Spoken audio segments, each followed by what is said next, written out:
भारत के सबसे बड़े बैंक शेयर में आखिर चल क्या रहा है। लगातार 12 साल तक बम्पर रिटर्न देने के बाद अब 13वें साल ऐसा क्या हुआ कि एचडीएफसी बैंक के शेयरों में गिरावट हावी हो गई है।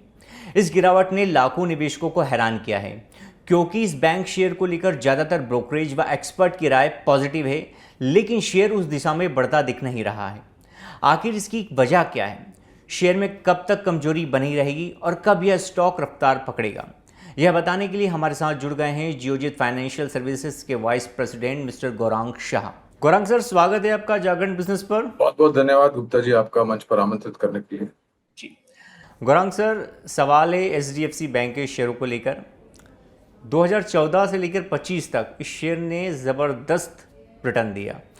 किसी भी साल इसमें कहीं गिरावट देखने को नहीं मिली। आखिर 2026 में ऐसा क्या हुआ कि ये शेयर लगातार टूटे जा रहा है?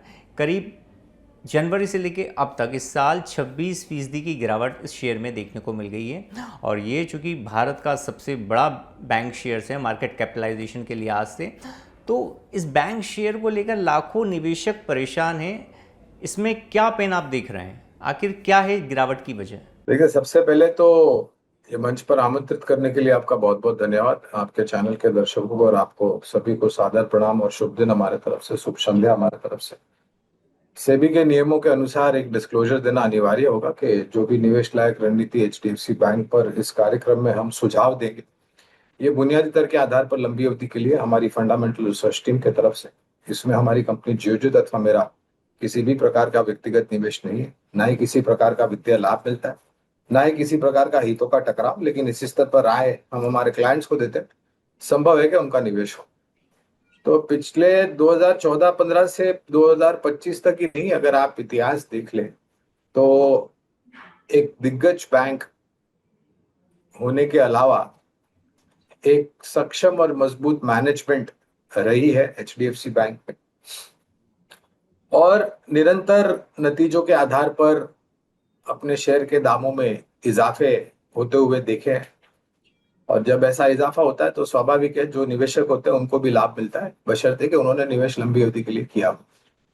पिछले साल भर से या उससे थोड़ा बहुत ज्यादा, पिछले 1.5 साल से अगर मैं कहूँ तो अनिवार्य होगा, आपको याद होगा दो दिग्गजों का मिलन हुआ था, मर्जर हुआ था, एचडीएफसी लिमिटेड और एचडीएफसी बैंक का। तब मुझे बहुत स्पष्ट रूप से याद है, शेयर मार्केट के गलियारों में ढोल नगाड़े बज रहे थे कि दो महारथियों का मिलन है ये, और ये एक बहुत ही सक्षम और मजबूत बैलेंस शीट खड़ी होकर के उभरेगी और कंपनी उभरेगी। इसमें कोई दो राय नहीं है। मर्जर के पश्चात एक बहुत ही सक्षम बैलेंस शीट और कंपनी खड़ी हुई। लेकिन पिछले साल भर से कुछ ज्यादा समय से कुछ घटनाएं ऐसी हुई, कुछ खबरें ऐसी आई है, और कुछ नतीजों को लेकर के, और कुछ जो दिग्गज शेयर में बिकवाली हावी हो जाती है कुछ कारणों को लेकर के, फ्यूचर्स और ऑप्शन में, वायदा बाजार में, उसको लेकर के दबाव, यानी कि चारों तरफ से खास करके जो खबरें आई गुप्ता जी, उसको लेकर के मेरे ख्याल से लोगों के मन में चिंताएं और प्रश्न चिन्ह उठने लगे कि क्या अब ये सक्षम और मजबूत बैंक जो हुआ करती थी, अब एक कमजोर कड़ी के रूप में उभर रही है कि नहीं। कुछ कर्मचारियों के तरफ से गलतियां हुई, कुछ आला स्तर पर आला अधिकारियां थे, उन्होंने इस्तीफे के बाद कुछ ऐसी बातें सामने रखी कि लोगों के मन में असमंजस परिस्थिति खड़ी हो गई। और पिछले कुछ तिमाहियों के नतीजों पर अगर आप गौर डालें, इस वित्तीय वर्ष के जो ये नया वित्तीय वर्ष है उसके पहले तिमाही के भी नतीजे अगर आप गौर करें तो वो निराशाजनक और मायूसी भरे थे, अनुमान से बहुत नीचे। ये सभी का मिश्रण मिलाकर के ये हुआ कि पिछले साल या 1.5 साल से ये दिग्गज बैंक एक अंडर परफॉर्मर के रूप में उभर करके आई। लेकिन जो मैंने डिस्क्लोजर आपके सामने, सेबी के नियमों के अनुसार अनिवार्य डिस्क्लोजर है, ये ध्यान में रखते हुए और हमारी एचडीएफसी बैंक पर खरीदारी की राय है बुनियादी दर के आधार पर। देखिए, पिछले साल या 1.5 साल में या पिछले कुछ तिमाहियों में अगर कुछ नतीजों में निराशा देखने मिलती है, या फिर खबरों को लेकर के कुछ नकारात्मक परिस्थिति उभरती है, या फिर उच्चतम स्तर पर जो आला अधिकारी है उसके इस्तीफे से कुछ बात सामने आई है, तो इसका ये तर्क निकालना कि अब इसका भविष्य नहीं रहा है या इसमें से जो लंबी अवधि का निवेश है उसमें बड़ा परिवर्तन करके इसमें से निकल जाए, हमारी ये राय बिल्कुल नहीं है। आज के तारीख में भी हमारी एचडीएफसी बैंक लिमिटेड पर खरीदारी की राय है। और आज जिस स्तर पर बंद होकर के आया है, मंगलवार को करीबन 730 के आसपास मेरे ख्याल से बंद आया है। इस स्तर पर मेरे ख्याल से इस बैंक ने कई बार पिछले कुछ महीनों में जाकर के ऊपर के तरफ के दायरे दिखाए हैं। 775, 780, 800 तक गया, फिर कुछ खबर आई, फिर नीचे आया, बिकवाली हावी हुई। तो यहां से अगर मैं आपका प्रश्न का उत्तर दूं, तो अगर आप निवेशक हैं तो पहले तो बने रहे। अगर आपने ऊपरी स्तर पर लिया है, निवेश लायक पूंजी है, धैर्य है और लंबी अवधि की समय सीमा है, तो और जोड़ सकते हैं। अगर कोई ये सोच विचारधारा लेकर के आगे बढ़ रहा था कि हम करेक्शन आएंगे तो निवेश करेंगे, तो ये परिस्थिति जो है जहां पर करेक्शन आया है उसका लाभ उठा करके हमारी निवेश की राय है, नतीजों को सुधरने में गुप्ता जी समय लगेगा, इसमें कोई दो राय नहीं है। लेकिन ऐसा नहीं है कि अब ये इतिहास हो चुका है। सर, आपने दो बातें कही यहाँ पर। एक कॉरपोरेट गवर्नेंस की तरफ इशारा किया, दूसरा जो वीक अर्निंग्स हैं वहाँ पर उसकी उस ओर भी आपने इशारा किया। तो सबसे पहले मैं कॉरपोरेट अर्निंग्स पर आता हूँ। सो FY 27 की जो Q1 की जो अर्निंग्स आई है उसमें NII, NIM और कासा रेशियो तीनों में एक दबाव देखने को मिला है। और इसकी सबसे बड़ी वजह है कि ये HDFC लिमिटेड और HDFC बैंक का जो मर्जर हुआ था उसके बाद में बैलेंस शीट पर एक प्रेशर देखने को मिला है। हालांकि मैनेजमेंट ने साफ किया है कि ये धीरे धीरे इम्प्रूव होगा, कासा रेशियो भी, NII, NIM, लेकिन इसमें थोड़ा समय लग सकता है और आप भी इस इत्तेफाक रखते हैं। तो ऐसे में क्या माना जाए कि अगले कुछ तिमाहियों तक, यानी या एक साल तक, 2, 3, 4 तिमाहियों या एक साल तक इस शेयर में दबाव देखने को मिल सकता है? एक साल की को मैं बात नहीं करूंगा गुप्ता जी। हाँ, मेरे ख्याल से इस वर्ष के पहले तिमाही के तो नतीजे हमने देख लिए, शायद तीसरी तिमाही तक ये दबाव थोड़ा बहुत दिख सकता है। सुधार अगर आप मुझे पूछे कि हमारा अनुमान क्या है कि सुधार कब आएगा, तो हमारा अनुमान ये है कि चौथी तिमाही से आपको ये आंकड़ों में धीरे धीरे करके, एकदम से नहीं, धीरे धीरे करके सुधार आते हुए दिखेगा। और अगले वित्तीय वर्ष में हमारा मानना है कि नतीजों में जो सुधार होगा उसके कारण फिर से ये स्टॉक लोगों के नजरों में आएगा और स्पॉटलाइट में आएगा, ऐसा हम मान के चल रहे हैं। सर, अब हम कॉर्पोरेट गवर्नेंस की बात करते हैं। आपने भी इसका जिक्र किया, तो इसकी वजह से अतानु चक्रवर्ती जी के इस्तीफे के बाद में एक शेयर में, मैनेजमेंट में एक टर्बुलेंस देखने को मिला था।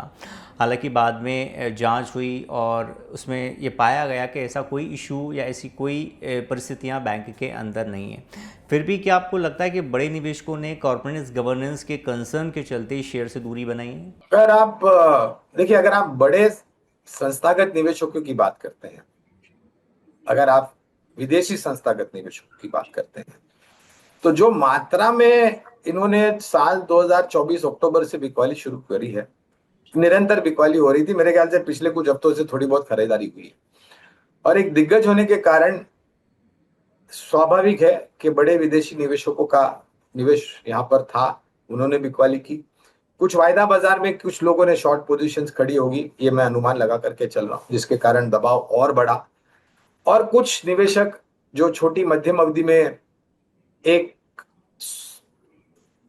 निवेश छोटी अवधि का करके चले थे, जो निराशा, अंडर परफॉर्मेंस देखी, उसके कारण बिकवाली हुई, उसके कारण भी दबाव। तो कुछ दूरी बनी है निवेशकों की तरफ से, चाहे वो छोटे मझौले या बड़े हो, क्योंकि कारण ऐसे थे। और हाल ही में हमने देखा था कि 3 उच्चतम अधिकारियों के ऊपर करीबन 1 लाख रुपए का जुर्माना लगाया गया। कुछ कारण, कुछ किस्सा हुआ था, कुछ उसके कारण ये हुआ और कार्रवाई की गई। मैं ये मानता हूं कि मैनेजमेंट एक तरीके से अपने आप को संतुष्ट रखना चाहते हैं कि एक्सटर्नल ऑडिट करा करके, थर्ड पार्टी ऑडिट करा करके, फॉरेंसिक ऑडिट करा करके जो भी उपाय, कदम लेने हैं परिस्थितियों में सुधार लाने के लिए, अनिवार्य वो लेंगे। और ये गुड गवर्नेंस का मेरे ख्याल से प्रतिबिंब है। तो मैं ये एक बहुत बड़ा कारण है जिसके आधार पर हमने हमारी निवेश की राय बरकरार रखी। गौरांग सर, आपने कहा कि बड़े निवेशक, संस्थागत निवेशक, तो एचडीएफसी बैंक को लेकर एक धारणा है बाज़ार में और ये माना जाता है कि एफआईआईज यहाँ काफ़ी पैसा लगाते हैं। लेकिन मैं अगर इसकी मार्च तिमाही, इसका शेयर होल्डिंग पैटर्न देतूँ तो मार्च तिमाही में 44% होल्डिंग्स यहाँ पर एफआईआईज की थी, जो अब घटकर करीब 41.42% हो गई, यानी करीब करीब 2% स्टेक यहाँ पर एफआईआईज ने कम किया है। हालांकि डीआईज ने स्टेक्स बढ़ाया और पब्लिक का भी स्टेक यहाँ पर बढ़ा है। लेकिन आपको लगता है कि जब एफआईआईज भारतीय बाजार में लौटेंगे पूरे दम के साथ, तभी एचडीएफसी बैंक में एक तेजी देखने को मिलेगी, क्योंकि ये उनका बड़ा फेवरेट स्टॉक रहा है? नहीं नहीं, मैं तो पहले ये बात मानता हूं कि आपको किसी की नकल नहीं करनी चाहिए। एफआई ने खरीदा इसलिए हम खरीदेंगे, एफआई ने बेचा इसलिए हम बेचेंगे, ये जो विचारधारा है ये गलत है। क्योंकि विदेशी संस्थागत निवेशक किसी के भी रिश्तेदार नहीं है। वो उन्होंने क्या बेचा और क्या खरीदा आपको शायद उस दिन देर शाम को या दूसरे दिन पता चलेगा। और जैसे मैंने कहा कि उनकी नकल करना अकल की बात नहीं हुई। तो ये तो मैं मेरे लिए मैं बहुत ही कम तवज्जो या अहमियत देता हूँ विदेशी संस्थागत निवेशकों को। मैं ये नहीं कहता कि हमें उनकी जरूरत नहीं है, जरूरत है, लेकिन वो कब आएंगे, कहां पर खरीदारी करेंगे, ये तर्क लगाना अपने आप में मेरे ख्याल से समय व्यर्थ करने की बात है गुप्ता जी।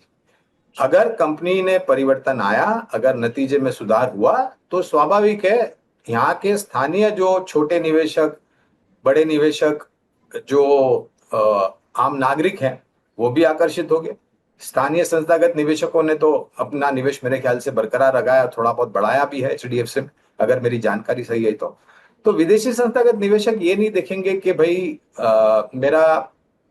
मैंने अगर एचडीएफसी बैंक में निवेश किया था और मुझे इतना पैसा बना था, तो मैं फिर से वो ये देखेंगे कि उनका निवेश के ऊपर मुनाफा कहां पर बनता है।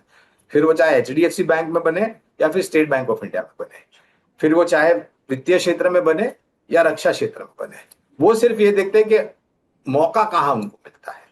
हाँ, जैसे मैंने कहा, अगर सुधार होता है जिसका अनुमान हमें है, तो स्वाभाविक है विदेशी संस्थागत निवेशकों का भी निवेश यहाँ पर आने की संभावना हो सकती है। गौरंग सर, चूंकि आप फंडामेंटल एक्सपर्ट हैं, तो एक सवाल एचडीएफसी बैंक के शेयरों को लेकर है। इसका जो पी रेशियो है, प्राइस टू अर्निंग, ये करीब 14 के आसपास है, जो हिस्टोरिकली काफ़ी लो है। ये इस लेवल पर, मैंने इसका चार्ट देखा तो ये इस लेवल पर कभी आया ही नहीं है। तो क्या मौजूदा स्तर पर 14 के पी पर इस शेयर में खरीदारी करनी चाहिए, और लंबी अवधि के नज़रिए से आपके यहाँ क्या टारगेट होंगे? तो पहले तो देखिए, 14 का पी बहुत सस्ता माना जाएगा, या बहुत ही सस्ते मूल्यांकन पर आप कह सकते हैं। और जो मैंने मेरे कार्यक्रम की शुरुआत में एक स्तर की मैंने बात की 730, जहां पर ये आज भी 729 या 30 के आसपास मेरे ख्याल से आज बंद आया है एचडीएफसी बैंक का। इस स्तर पर अगर आप देखेंगे तो पिछले कुछ महीनों में ये कई बार गया है। 700 का स्तर निर्णायक तरीके से नहीं टूटा है। अगर दिन के दौरान टूटा भी होगा तो बंद होते होते उसके ऊपर आकर के बंद हुआ है। तो पहले तो क्या लंबी अवधि के लिए इस स्तर पर निवेश करना चाहिए, हमारी राय जैसे मैंने डिस्क्लोजर दिया है कि हाँ, हमारी खरीदारी की राय, अगर आपके पास जोखिम झेलने की क्षमता कम है, और जैसे मैंने कहा कि सुधार आने के अनुमान जो है वो शायद तीसरी तिमाही से दिखना शुरू करेंगे, और चौथी तिमाही में शायद ये पूर्ण रूप से उतरने का प्रयास होगा। तो पूरी, और शेयर बाजार में एक अनुशासन होना चाहिए गुप्ता जी, कभी भी जल्दबाजी नहीं करनी चाहिए निवेश करने के लिए। हाँ, मुनाफा समेटने के लिए आपको बिल्कुल जल्दबाजी करनी चाहिए, तो उसमें फिर लालच सर पे उठ चढ़ करके तांडव नहीं करनी चाहिए। तो 730 से शुरुआत कीजिए, ये नहीं कि भाई मैं सबसे कम दाम में खरीदूं और सबसे ऊंचे दाम में बेचूं, ये संभव शेयर बाजार में है नहीं। और अगर आप इसका इंतजार करेंगे तो शायद वो पहले आप में गाड़ी छूट जाती है ना नवाब साहब की, उस तरीके से परिस्थिति होगी। तो शुरुआत कीजिए, जो भी जोखिम झेलने की क्षमता है आपके पास, अगर पूंजी है लंबी अवधि के लिए लगाने का, 15%, 20%, 30%, 40%, जो भी आपको लगाना है, और फिर अगर गिरावट आती है या फिर सुधार होता है तो धीरे धीरे करके अपने निवेश बढ़ाते जाइए। आपने लक्ष्यांक के लिए पूछा है, तो करीबन 900 रुपए के आसपास के अनुमानित लक्ष्यांक। सर, ये टाइम होराइजन क्या होगा? कितनी अवधि के लिए? बुनियादी तर्क के आधार पर आप बात करें तो कम से कम साल 1.5 साल का नजरिया तो आपको रखना ही पड़ेगा। Okay Gaurang sir, thank you so much Jagran business के साथ जुड़ने के लिए और HDFC बैंक के शेयरों पर अपनी राय रखने के लिए। अंत में एक बार हम आपका फिर से डिस्क्लोजर चाहेंगे। बहुत बहुत धन्यवाद आपका भी गुप्ता जी इस मंच पर आमंत्रित करने के लिए। तो HDFC बैंक पर जो निवेश रणनीति लंबी अवधि के लिए बुनियादी दर के आधार पर रखी है, ये हमारी फंडामेंटल रिसर्च टीम की तरफ से है। इसमें हमारी कंपनी जियोजित अथवा मेरा किसी भी प्रकार का व्यक्तिगत निवेश नहीं है, ना ही किसी प्रकार का वित्तीय लाभ मिलता है, ना ही किसी प्रकार का हितों का टकराव। लेकिन इसी स्तर पर आए हम हमारे क्लाइंट्स को देते हैं, संभव है कि उनका निवेश हो। Thank you so much sir.